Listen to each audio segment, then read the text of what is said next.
Hello guys, welcome back to my channel. Jumpa lagi nih sama gue. Siapa lagi kalau bukan John Itung. Oke teman-teman, di tanganku ini ada HP Oppo F9 yang terkendala tombol powernya dipencet tapi tidak berfungsi. Nah itu ditekan tapi nggak main. Biasanya kan mantul-mantul tuh ditekan. Nah ini habis diservis dari counter sebelah.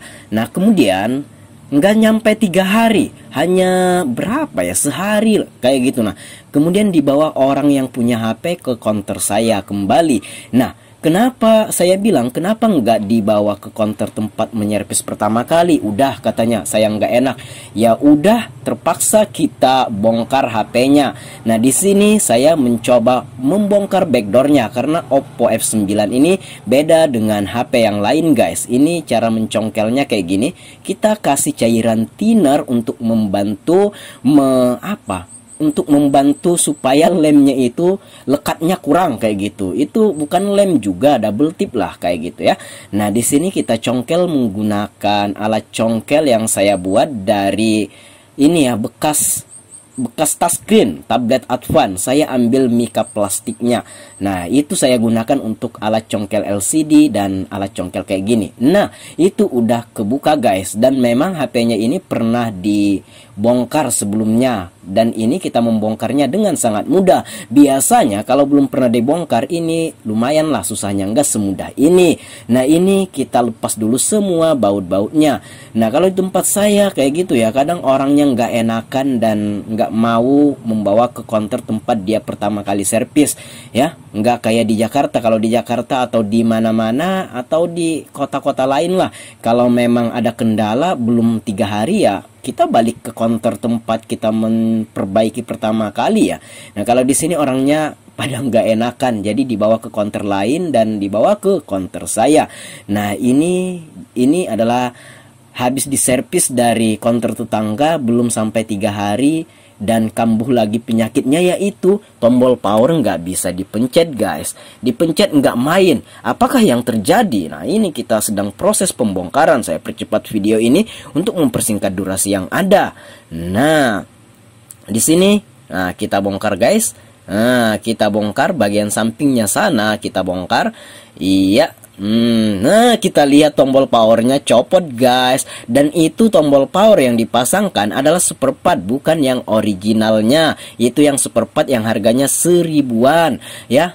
Nah itu, maka dari itu kita akan ganti satu set ya tombol power bagian dalamnya. Saya punya yang Oppo A83 tapi nggak masalah ya, tapi nggak masalah, bagus saja, bisa aja dipasang ke sini. Karena untuk F9 ini saya nggak ready stock atau stok saya nggak ada.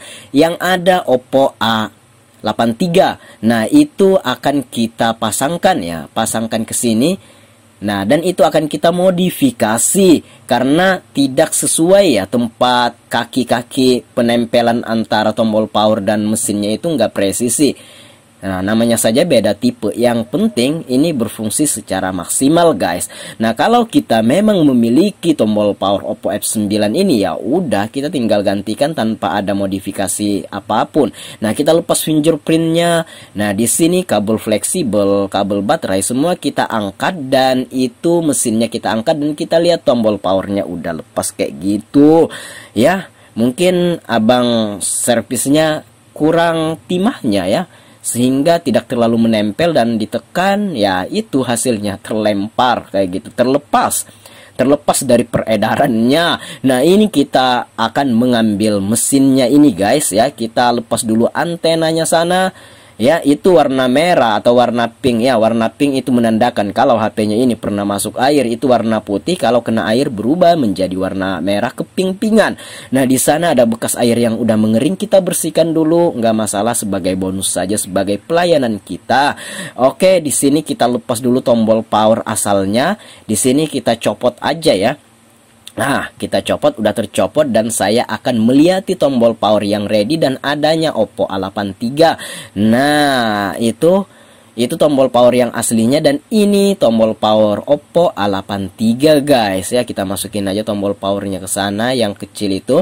Nah ini tombol power Oppo A83 itu berbeda Jauh bedanya, tapi bisa kita modifikasi, namanya juga servis, mencari 1000 macam akal untuk bisa memaksimalkan fungsi daripada hal yang tidak cocok menjadi cocok. Nah, baiklah, di sini kita akan menggunakan kawat jumper ya, kayak gitu. Nah, untuk servis HP pemula, banyak yang bertanya kepada saya, apakah tidak konslet bang kalau disatukan ininya, kabel kawatnya disatukan. Nah, kabel kawatnya ini kalau teman-teman pengen tahu, itu ada ya sejenis silikon, jadi dia nggak ini, walaupun bersentuhan nggak nyatu jalurnya. Nah, makanya di sini kita kupas bagian ujungnya itu supaya jalurnya terkupas, dan itu yang kita solder. Nah, untuk bagian tengahnya itu sejenis ada silikon, jadi walaupun bersatu kabelnya itu nggak akan terhubung ya jalurnya, kayak gitu ya.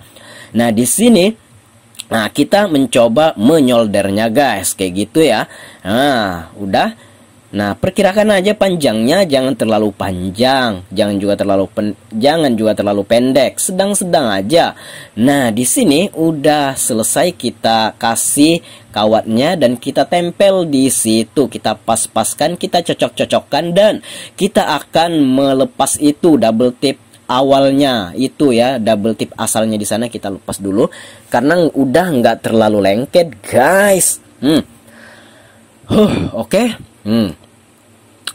Santai saja guys, jangan buru-buru ya. Kalau saya nyerpis itu santai aja, perlu ketelitian ya, perlu kesantaian. Oke, di sini kita kasih double tip yang baru tentunya. Nah, kita pas-paskan, kita cocok-cocokkan guys ya. Nah, itu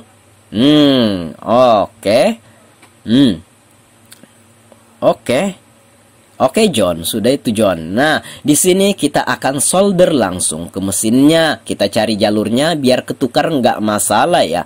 Nah, kita solder lagi langsung kawat jumpernya atau kabel jumpernya. Nah, kita solder ke mesinnya itu. Itu tangan teman saya, dia ada berkunjung ke counter saya untuk melihat pekerjaan saya. Barangkali dia minat menjadi tukang servis ya, mudah-mudahan nanti kita ajarin kalau dia mau. Oke, di sini kita kasih flux dulu, kita langsung solder ke mesinnya itu guys ya. Oke, santai saja guys, jangan buru-buru. Kita kasih timah itu di ujung-ujung kawat kabel jumpernya ya. Nah, kita kasih timah bagian sananya, langsung kita jumper ke mesinnya. Karena untuk Oppo F9 saya nggak ada stok, yang adanya Oppo A83, dan ini bisa kita modifikasi kayak gini. Nah, itu gampang saja ya. By the way, untuk harga tombolnya ini sendiri bervariasi, mulai 3.000 di Tokopedia, di Shopee, di Bukalapak banyak ya yang jual. Saya biasa berbelanja di Tokopedia, kalau enggak di Shopee. Di Bukalapak saya jarang. Harganya itu di toko-toko seperempat 3.000-an sampai 6.000-an, nggak nyampe 10.000 guys ya. Jadi kalau saya pesan LCD, biasanya saya ngikutkan itu, walaupun belum ada servisan tombol power, saya orderkan saja tombol power kayak gini. Siapa tahu ada pasien yang masuk, bisa kita modifikasikan, walaupun bukan satu tipe HP tapi bisa kita modifikasi. Nah, untuk melewatkan kabelnya kita cari posisi yang enak, PW, posisi enak guys ya. Jangan sampai nanti tergesek, atau pokoknya jangan sampai tergesek lah. Takutnya kalau tergesek ini bakalan putus. Kita cari posisi yang enak.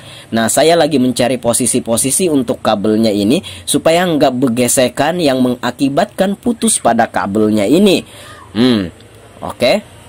Nah, kita pasang guys papan PCB atau mesinnya, dan saya udah ketemu tuh posisinya ada sejenis parit-parit di sana, di frame atau tulang tengahnya itu ketemu saya.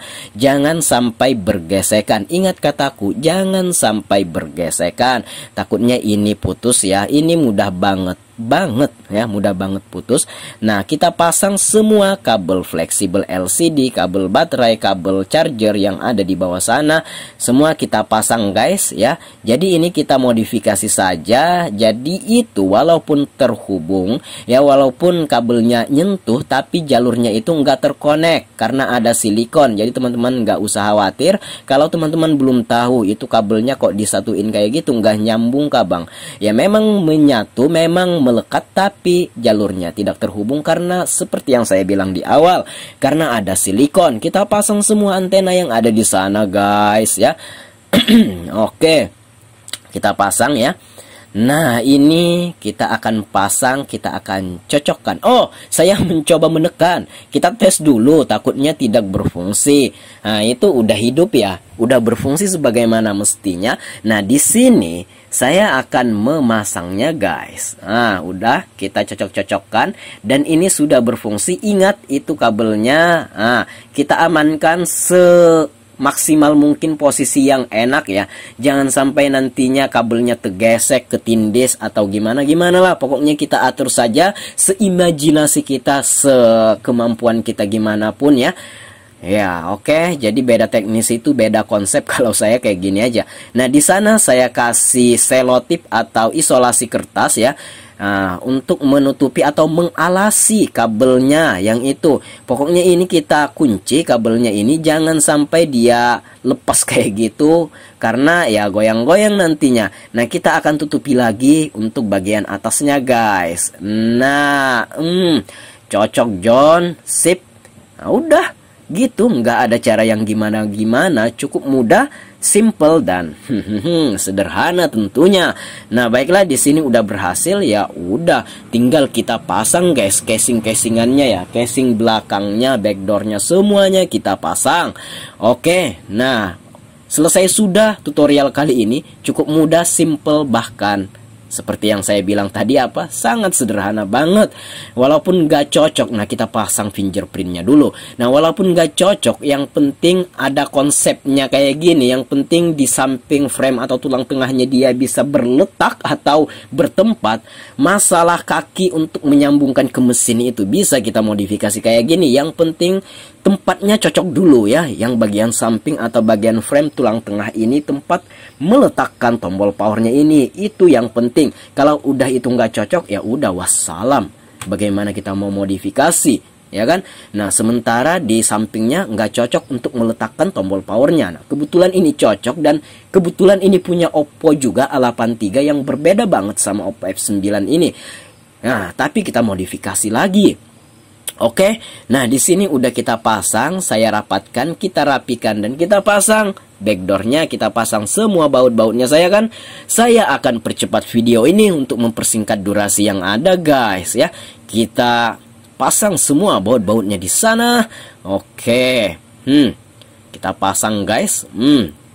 Kayak gitu aja. Jadi buat teman-teman yang ingin buka usaha servis HP, sebenarnya dibuka saja dulu usahanya, nanti ilmunya bisa kita cari sambil jalan. Ini sembari kita mencari ilmu sambil jalan, sembari kita mengerjakan kasus yang mudah-mudah kayak gini, kayak ganti tombol power, ganti touchscreen, ganti LCD, program HP, unlock akun Xiaomi, akun Google dan lain sebagainya. Hanya di sana saja kita udah mendapatkan keuntungan yang signifikan besarnya. Nah, sambil kita mempelajari kasus yang lebih berat lagi kalau teman-teman berminat. Nah, kalau tidak berminat ya nggak masalah juga. Sebenarnya hanya bisa ganti LCD touchscreen, bypass Google, akun Google, akun Xiaomi dan lain sebagainya. Sebenarnya untuk menghasilkan uang itu udah lebih daripada cukup. Nah, terserah teman-teman jika ingin mempelajari hal yang lebih lanjut seperti ganti IC charger, IC power, IC MMC dan lain sebagainya. Baiklah, kita lanjut ke topik. Nah, di sini bekas double tipnya kita gosok-gosok kayak gini guys. Nah, kita gosok-gosok kayak gini, kita bersihkan. Kalau susah gunakan cairan thinner. Saya menggunakan thinner Avian yang saya beli di toko bangunan yang harganya kalau di tempat saya 25, kalau di warung-warung 30. Karena warung-warung ngambil keuntungan juga, dia ngambil dari toko bangunan juga guys. Nah, di sini saya bersihkan bekas-bekas lemnya dan sudah bersih. Saya percepat aja videonya untuk mempersingkat durasi. Nah, baiklah, di sini kita kasih double tip baru sebagai untuk melekatkan. Jangan lem ya, kalau lem susah banget nanti dilepas. Lem LCD itu deh susah banget, kecuali dipanasi pakai blower. Tapi nanti casing kamu rusak atau backdoor kamu rusak. Nah, lebih amannya gunakan double tip. Khusus LCD atau double tip yang dijual di warung-warung kan banyak, itu bisa juga guys ya. Ini kita pasang, nah kita gunting secukupnya saja, nggak usah terlalu lebar. Yang penting cukup untuk melekatkan ininya, backdoor ini. Nah kayak gitu. Kasih cepet John. Waktu kita udah 14 menit. Nah 15 menit sudah. Kasih cepat aja John. Oke. Kasih lagi satu guys. Kasih lagi sudutnya John. Widih, kita lepas dulu John. Kita lepas dulu itunya. Kita lepas dulu apanya? Double tipnya kita lepas dulu. Oke, kita kasih pinggirnya, sudutnya itu guys. Kita kasih di situ. Hantam rata John. Jangan kasih kendor. Tetap semangat. Oke, kasih lagi satu. Widih. Oke.